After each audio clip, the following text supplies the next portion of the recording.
সবাইকে স্বাগতম ইউকিউবিক টাইমসে।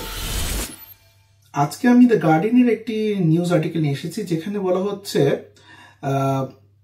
British chancellor Rasel রিভিস unveiling করেছেন তার প্ল্যান অক্সফোর্ড এবং ক্যামব্রিজের মধ্যে।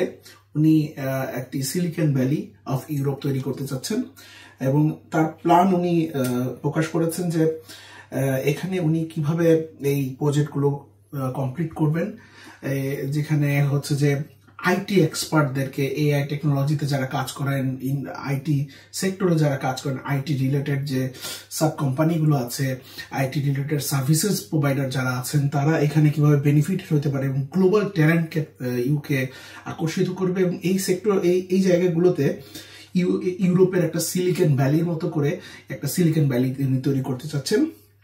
এর জন্য উনি হচ্ছে যে গভর্নমেন্ট কিছু ইনিশিয়েটিভ নিয়েছে ইনফ্রাস্ট্রাকচার ডেভেলপমেন্টের জন্য, এবং উনি আরো এখানে অ্যাড করেন যে উনি হিথ্রো এয়ারপোর্টটাকে আর এক্সপ্যান্ড করার জন্য উনি ইনিশিয়েটিভ নিয়েছেন। উনি এটা কনফার্ম করেছেন এবং ওনার আরো প্ল্যান হচ্ছে যে কিভাবে ফাস্ট ট্র্যাক বিল্ডিং প্রজেক্টস উনি কমপ্লিট করতে পারেন, যাতে করে এই যে বুমটা উনি আশা করছেন, যে ইকোনমিক্যাল বুম একটা আশা করা যাচ্ছে, যে যদি আইটি সেক্টরে উন্নয়ন করা যায় তাহলে যে প্রয়োজনীয় ইনফ্রাস্ট্রাকচারের প্রয়োজন হবে, specially in real estate sector, ওইটাকে উনি ফাস্ট ট্র্যাক করতে চাচ্ছেন।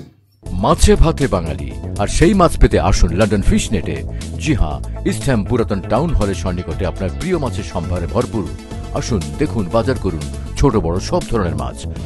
বাহ, একই ছাদের নিচে প্রয়োজনীয় সবকিছু পাওয়া যায়। এখানে রিভিস আরো বলেন যে অ্যাটলিস্ট 78 বিলিয়ন পাউন্ড গভর্নমেন্ট ইকোনমিতে অ্যাড হতে পারে যদি আমরা এই ইনিশিয়েটিভটা গ্রহণ করি নেক্সট ডেকেডে, মানে সামনে বছরগুলোতে আশা করা যাচ্ছে সেটা।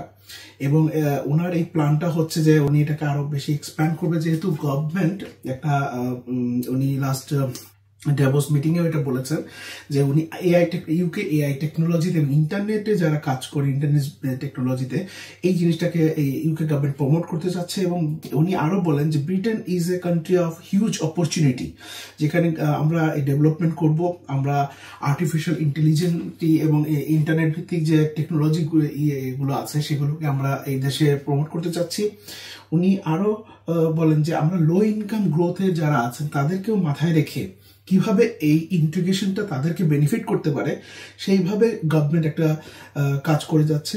ওয়ার্কিং ক্লাস পিপলের জন্য willing to take right decision, কিভাবে আমরা রাইট ডিসিশন নিয়ে, ওনারাও রাইট ডিসিশন নিয়ে একত্রিত হয়ে লোকজনের জন্য কিছু করতে পারি, সেই ব্যবস্থাটা গভর্নমেন্ট করবেন। এবং তার এই প্ল্যানটা উনি এখানে আনভেল করেছেন।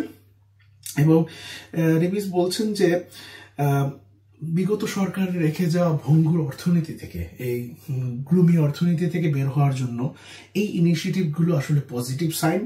এবং ক্রিটিক্সরা আরো বলছেন যে হ্যাঁ, এই ইনিশিয়েটিভগুলো যদি আসলে প্রপারলি কাজ করতে পারে তাহলে যে সেক্টরগুলোতে এখন একটা মানে ইকোনমিক্যাল ডাউনফল চলছে, সেই সেক্টরগুলি একটা বুম পাবে এবং সেই সেক্টরগুলি একটু চাঙ্গা হওয়ার সম্ভাবনা আছে।